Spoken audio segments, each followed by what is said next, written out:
नमस्कार, नई परख के राष्ट्रीय मुद्दा कार्यक्रम में आपका स्वागत है और आज के इस कार्यक्रम में हम प्रोफ़ेसर अभय कुमार दुबे से देश की राजनीति के बारे में कुछ बातचीत करेंगे। हम रोज़ यह बातचीत करते हैं और हम ये चाहते हैं कि ये बातचीत आप तक लगातार पहुँचता रहे, तो हमारा आपसे यह अनुरोध है, यह गुज़ारिश है कि आप इस बातचीत को नियमित रूप से सुनने के लिए नई परख को ज़रूर सब्सक्राइब करें और लोगों को भी इसके बारे में बताएँ, ताकि यह चैनल और ज़्यादा आगे तेज़ी से बढ़ पाए। अभय सर नमस्कार। आज की बातचीत की शुरुआत मैं एक बयान से करना चाहूँगा जो राहुल गांधी ने लेह में दिया था या लेह से आगे बढ़ते हुए जो जा रहे थे वहाँ पर। उन्होंने कहा कि यहाँ पर अगर हम स्थानीय लोगों से बातचीत करें, तो वो कहेंगे कि चीन ने हमारी ज़मीन ली है। ये एक बयान था, उसके बाद सरकार की तरफ से जो मंत्रियों ने बयान दिया, उसमें राहुल गांधी पर एक बार फिर से देश को बदनाम करने और कुछ लोगों ने गद्दार होने तक का आरोप लगाया। तो क्या देश की राजनीति में कोई नेता इस तरह का बयान देता है, तो क्या उस पर इसी तरीके से हमला किया जाना चाहिए या सरकार को अपनी स्थिति स्पष्ट करनी चाहिए? देखिए, भारतीय जनता पार्टी चीन वाले मसले पर या पाकिस्तान वाले मसले पर हमेशा राष्ट्रभक्ति को, देशभक्ति को और फौजों के स्वाभिमान को और फौजों के मनोबल को बीच में ले आती है। जबकि ये मसले विदेश नीति के हैं और सीमा विवाद के मसले हैं और लंबे अरसे से अटके हुए मसले हैं। इन मसलों के ऊपर भारतीय जनता पार्टी मानती है कि जो सरकार कह रही है उसकी बात को आंख बंद करके बिना बहस किए हुए, बिना सवाल उठाए हुए 100% सही मान लेना चाहिए। ये उसका तर्क है। जैसा कि इस सरकार की पिछले 9 साल से आदत है, वो हर चीज का सरकारीकरण कर देना चाहती है। इसी तरह वो इस क्षेत्र का भी सरकारीकरण कर देना चाहती है और इस क्षेत्र का कुछ ज्यादा ही आक्रामक तरीके से सरकारीकरण करती है, क्योंकि यहाँ पर चीन के मसले पे तो उसे लगता है कि उसका हाथ चट्टान के नीचे दबा हुआ है, जिसको वो धीरे धीरे बड़ी कोशिश से लंबे अरसे से निकालने की कोशिश कर रही है, लेकिन अभी तक उसका हाथ पूरी तरीके से नहीं निकल पाया है, क्योंकि चीन पाकिस्तान नहीं है। चीन के साथ निपटना, वो विदेश नीति के मामले में भी चीनी तरीका बहुत अलग तरह का है और वो सीमा विवाद के मसले, बहुत से देशों से उनके सीमा विवाद चल रहे हैं और वो कहीं कभी कभी भी उनके सीमा विवाद हल नहीं हो पाते हैं। भारत के साथ तो सीमा विवाद कितना पुराना है, हम लोग उसका पूरा इतिहास जानते ही हैं। तो राहुल गांधी लगातार इस बात के ऊपर जोर देते हैं। उनके बारे में कुछ भी कहा जाए, कोई भी बात वो कहते रहे, लेकिन वो लगातार इस बात को कहते रहते हैं।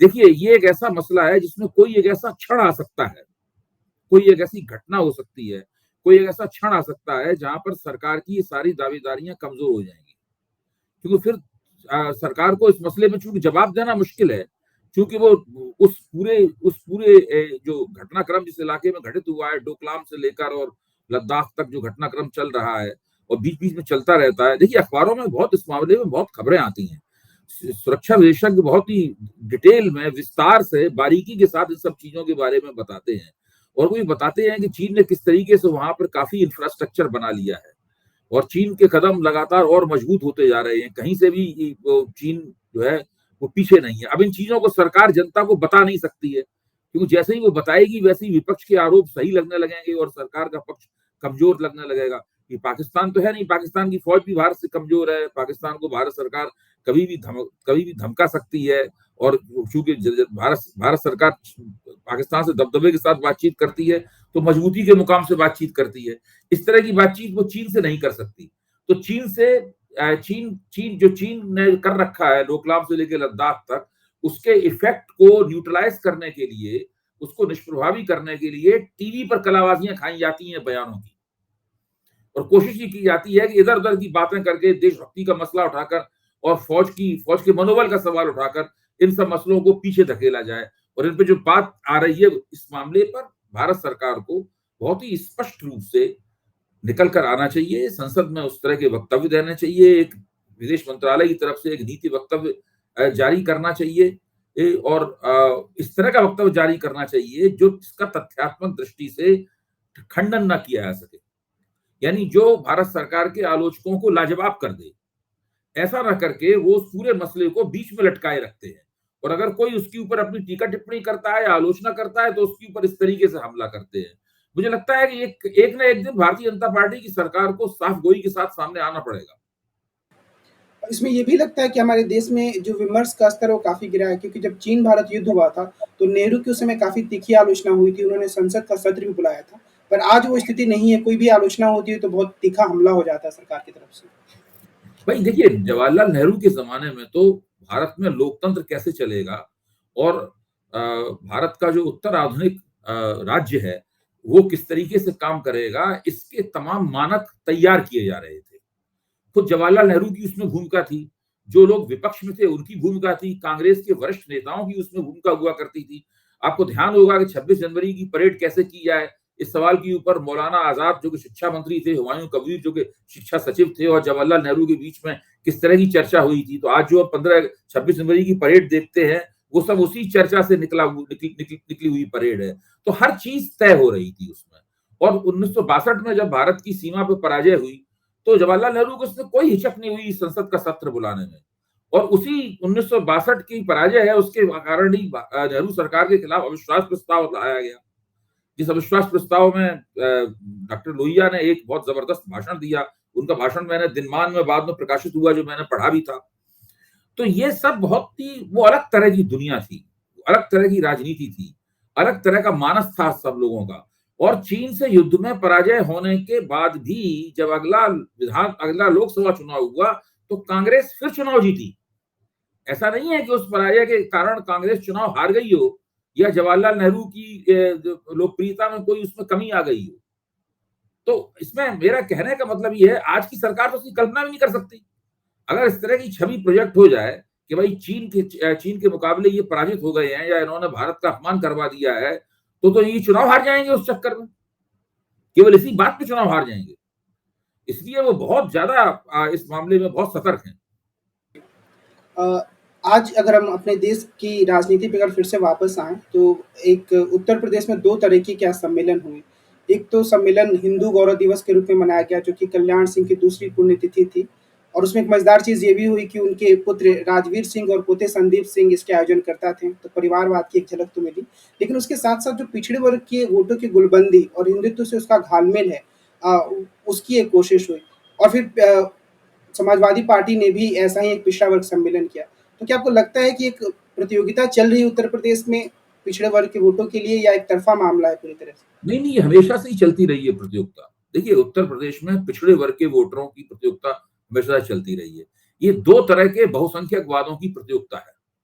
एक बहुसंख्यकवाद है हिंदुत्ववादी बहुसंख्यकवाद, जो पिछड़े वर्ग के वोटरों को ऊंची जातियों के वोटरों से जोड़कर एक विशाल हिंदू एकता बनाना चाहता है।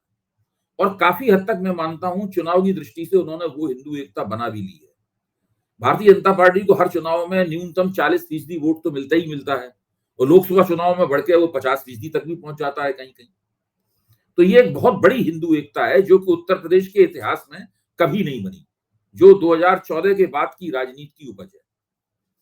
अब इसके बाद में एक जातियों का बहुसंख्यकवाद है, जिसके साथ में मुसलमानों का वोट भी जुड़ा हुआ है। इस बहुसंख्यकवाद के 2 पैरोकार हैं।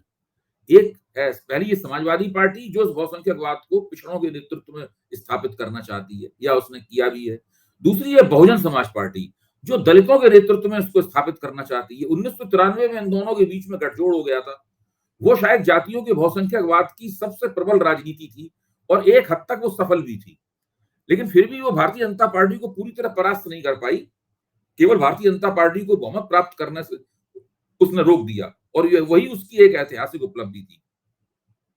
अगर आप 1993 की उस प्रतियोगिता पर गौर करें तो आप पाएंगे कि वो एक अपूर्ण ध्रुवीकरण का नजारा था। न तो हिंदुत्व पूरा ध्रुवीकरण कर पाया था अपने पक्ष में, और न ही जातियों का बहुसंख्यकवाद की दोनों पार्टियां मिलकर वो ध्रुवीकरण अपने पक्ष में कर पाई थी। फिर 1995 में वो सरकार टूट गई और बसपा अलग हो गई, समाजवादी पार्टी अलग हो गई, दोनों लगातार अलग अलग राजनीति करते रहे। इसके बावजूद भी अगर देखें आप तो 2014 तक जो जातियों का बहुसंख्यकवाद था, अपूर्ण ध्रुवीकरण के बावजूद हिंदुत्ववादी बहुसंख्यकवाद को पीछे छोड़ता रहा। वो लोकसभा में भी इतनी सीटें वो लोग जीत लेते थे कि उन लोगों को केंद्र में बहुमत नहीं प्राप्त होता था, और विधानसभा में भी इतनी सीटें वो लोग जीतते थे कि मुश्किल होता था उनको दोबारा भाजपा को कभी बहुमत नहीं मिल पाया। कल्याण सिंह के नेतृत्व में जो बहुमत मिला था उसके बाद में। लेकिन 2014 के बाद ये स्थिति बदली और भारतीय जनता पार्टी ने समावेशन और बहिर्वेशन की राजनीति का चतुराई पूर्वक इस्तेमाल करते हुए 3 जात के खिलाफ सब जात का नारा दिया। और 3 जात का मतलब था यादव, जाटव और मुसलमानों के खिलाफ बाकी हिंदू समाज को गोलबंद करना। ये नारा मंच से नहीं दिया गया था, लेकिन अंतरधारा के रूप में 2014 के बाद जितनी भी वोटों की गोलबंदी भारतीय जनता पार्टी ने की है, उसके मर्म में ये नारा रहा है। और इस तरह को उन्होंने एक बहुत बड़ी हिंदू गुल, और इसके बाद अब लगातार हम देखते हैं कि जो हिंदुत्ववादी बहुसंख्यकवाद है, जो हिंदुत्ववादी मेजोरिटेरियनिज्म है, वो कास्ट मेजोरिटेरियनिज्म से आगे निकल गया है। और 2022 में आके जहां अखिलेश अपने समाजवादी पार्टी अपने जीवन का, अपने राजनीतिक जीवन का सबसे सबसे ज्यादा वोट प्राप्त करती है, फिर भी वो 111 सीटों पर रह जाते हैं और वो जीत से बहुत पीछे रह जाते हैं। ये साफ नजारा बताता है कि जो हिंदुत्ववादी बहुसंख्यकवाद है वो बहुत आगे है। आज भी उत्तर प्रदेश में भारतीय जनता पार्टी की दृष्टि से अगर आप देखें तो पिछड़ी जातियां ज्यादातर भारतीय जनता पार्टी के साथ हैं। ऊंची जातियां पहले से उसकी जेब में पड़ी हुई हैं, वो भारतीय जनता पार्टी की बहुत ही निष्ठावान मतदाता हैं ऊंची जातियां, और उन दोनों को मिलाकर एक बहुत बड़ा वोट बनता है। और वो वोट कहीं से भी अखिलेश यादव या मायावती उस वोट में कोई हस्तक्षेप कर पाने में असमर्थ हैं। 2022 के चुनाव में अखिलेश ने जरूर जो पिछड़ी जातियों की एकता करने की कोशिश की थी और एक हद तक उसमें कामयाब भी रहे, लेकिन चुनाव के बाद से फिर से वो एकता टूट गई है। राजभर भाजपा में चले गए हैं, निषाद पार्टी भी अब अखिलेश के साथ नहीं है, महामंडल भी अखिलेश के साथ नहीं है। तो ऐसी स्थिति में अगर अभी लोकसभा का चुनाव हो तो मैं तो ये मानता हूं कि भाजपा को उत्तर प्रदेश में 2014 के बराबर से या उससे भी ज्यादा सीटें प्राप्त हो सकती हैं, ऐसा मुझे लगता है। जब बशर्ते कोई इस बीच में जो 7-8 महीने का समय है, इस बीच में कोई बहुत बड़ा कोई गठजोड़, कोई बहुत बड़ी गोलबंदी, कुछ ऐसा ना हो जिससे विपक्ष को बहुत पानी मिले, बहुत उछाल मिले, जो कि अभी पहली नजर में होते हुए नहीं दिखाई पड़ रही। ये तो इस पूरी चर्चा का पहला हिस्सा है। दूसरा चर्चा ये है, विडंबना ये है कि ये कल्याण सिंह के जन्मदिन के ऊपर जो किया की पुण्यतिथि पे जो किया जा रहा है, ये कल्याण सिंह की दूसरी पुण्यतिथि है। जो पहली पुण्यतिथि थी उसमें भारतीय जनता पार्टी को कल्याण सिंह की याद नहीं आई थी, तब कोई समारोह नहीं हुआ था, कुछ भी नहीं हुआ था। और जब ये सवाल बार बार पत्रकारों द्वारा पूछा जा रहा है भारतीय जनता पार्टी से कि भाई पहली पुण्यतिथि पे आप कहाँ थे, जब चुनाव नजदीक आया तब आपको कल्याण सिंह की याद आई, तो इधर उधर की बातें करने लगते हैं। अभी अभी एक बहस में चर्चा में था, उसमें भारतीय जनता पार्टी के प्रवक्ता सीधे सीधे इस बात का जवाब देने से कतरा रहे थे। वो बार बार कहते थे देखिए सब, जब कल्याण सिंह जी का देहांत हुआ था तो सब अमित शाह भी उनकी अंत्येष्टि में थे और केशव प्रसाद मौर्य भी थे और मुख्यमंत्री भी थे। जब उनसे कहा था पहली पुण्यतिथि पे आप कहाँ थे, उसका कोई जवाब वो नहीं देते। तो जाहिर है कि चुनाव नजदीक आ रहा है, सबको पिछड़े वर्ग के वोटों की मिली है। भारतीय जनता पार्टी का हाथ इस मसले में अपने विपक्षियों से थोड़ा ऊपर है। एक वाद विवाद जो हमेशा से चलता रहा है समाज वैज्ञानिकों के बीच में कि जो हिंदुत्ववादी बहुसंख्यकवाद है उसका मुकाबला पिछड़ी जातियों के बहुसंख्यकवाद से किया जा सकता है या उसके लिए कोई और शब्द इस्तेमाल करते हैं। लेकिन क्या आपको लगता है कि दोनों में से कौन कम खतरनाक है या किसमें थोड़ा प्रगतिशील तत्व है? आप देखिए, मैं तो खतरनाक या कम खतरनाक, दुष्ट या सौम्य, इसकी चर्चा तो बाद में करूंगा। पहले तो मैं इस परिप्रेक्ष्य का कायल हूं कि भारतीय राजनीति की बहुसंख्यकवादों के बीच में प्रतियोगिता के आधार पर भारतीय राजनीति की एक व्याख्या की जानी चाहिए। भारतीय राजनीति की बहुत सी व्याख्याएं की जा सकती हैं, लेकिन एक व्याख्या इस रूप में भी की जानी चाहिए कि भारतीय भारतीय राजनीति कई मुकामों पर तरह तरह के बहुसंख्यकवादों की प्रतियोगिता है। और राजेंद्र वोरा ने 1990 के दशक की शुरुआत में इस थीसिस को सूत्रबद्ध किया था, जो कास्ट मेजोरिटेरियनिज्म की थीसिस है। तो उनका फोकस केवल बहुजन समाज पार्टी और बहुजन थीसिस के ऊपर था, जो कि स्पष्ट रूप से कास्ट मेजोरिटेरियनिज्म की थीसिस है। समाजवादी पार्टी कास्ट मेजोरिटेरियनिज्म के खेल में थोड़ी देर में उसने प्रवेश किया। इसलिए प्रवेश किया कि वो लोग समाजवादी परंपरा से आए हुए थे, मुलायम सिंह समाजवादी परंपरा के थे। तो 1993 की जीत हासिल करने के बाद में और 1995 में गठजोड़ टूट जाने के बाद में कई साल तक मुलायम सिंह यादव ये कोशिश करते रहे कि समाजवादी पार्टी में ऊंची जातियों के वोटर भी कुछ आए, और उन्होंने इस तरह के कई सम्मेलन किए। उन्होंने कायस्थों का सम्मेलन किया, तो कई तरह के सम्मेलन उन्होंने किए। ये यहाँ तक के ये कोशिश बहुजन समाज पार्टी की तरफ से भी 2007 के विधानसभा चुनाव के 1-2 साल पहले की गई।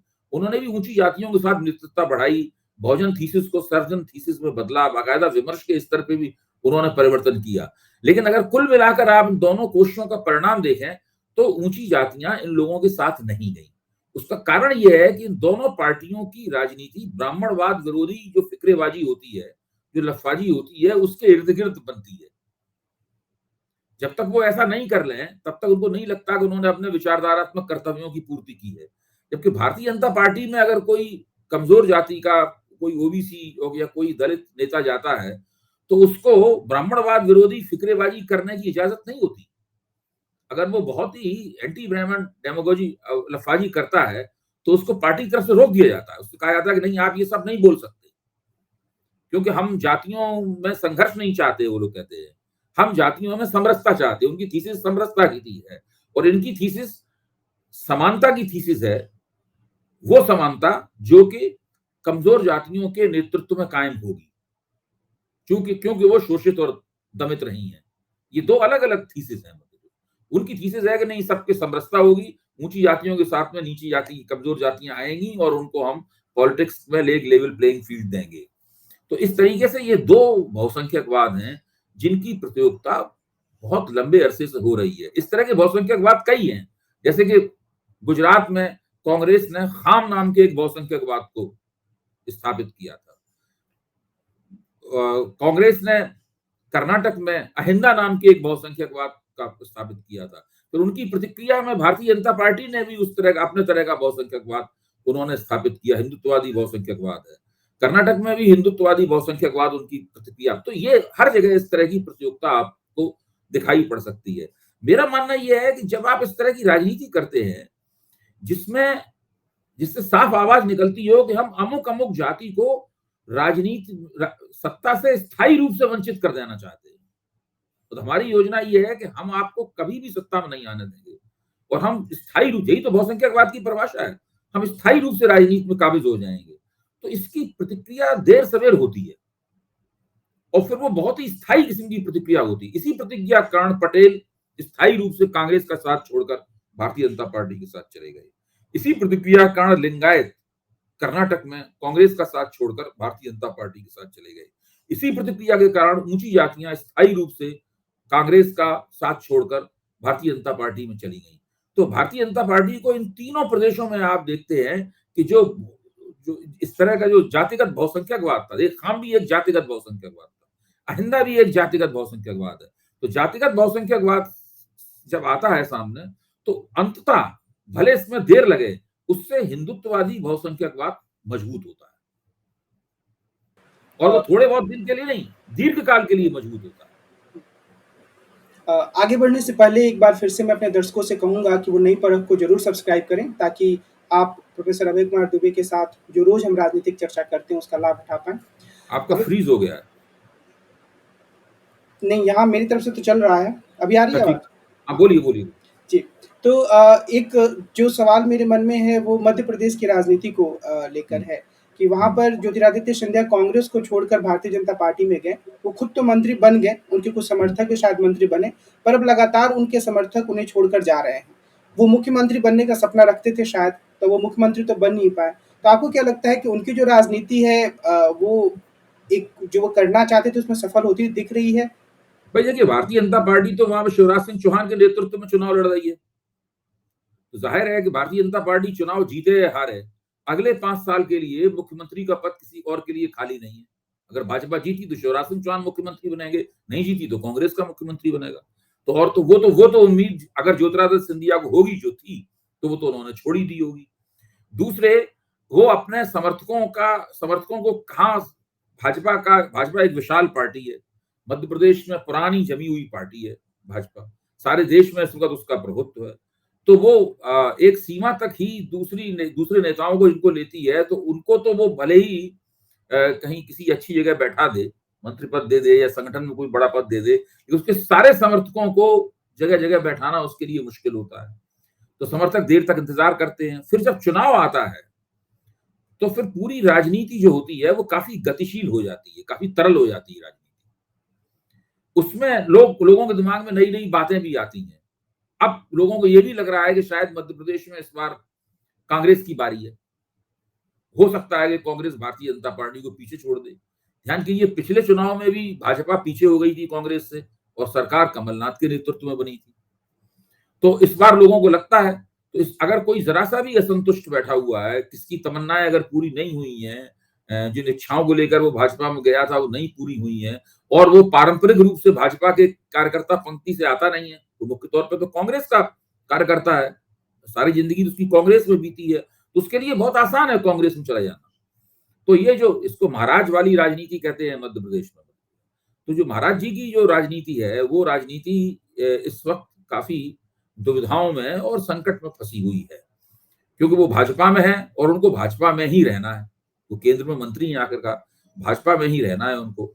लेकिन उनके जो साथी हैं, जो स्थानीय स्तर के जो कार्यकर्ता हैं, मझोले दल के जो कार्यकर्ता हैं, उनको तो मध्य प्रदेश की राजनीति करनी है, उनको तो केंद्र में मंत्री पद मिल नहीं सकता, तो वो तो कोई ना कोई अपने लिए सुविधाजनक जगह ढूंढेंगे। एक आखिरी बात, जो बिहार में जो लालू प्रसाद यादव के बेटे हैं, तेज प्रताप यादव, उनके एक फैसले से जुड़ा हुआ है। उन्होंने एक पार्क का नाम बदल दिया जिसका नाम अटल बिहारी वाजपेयी के नाम पर था, और उन्होंने उसका नाम बदलकर कोकोनट पार्क रख दिया।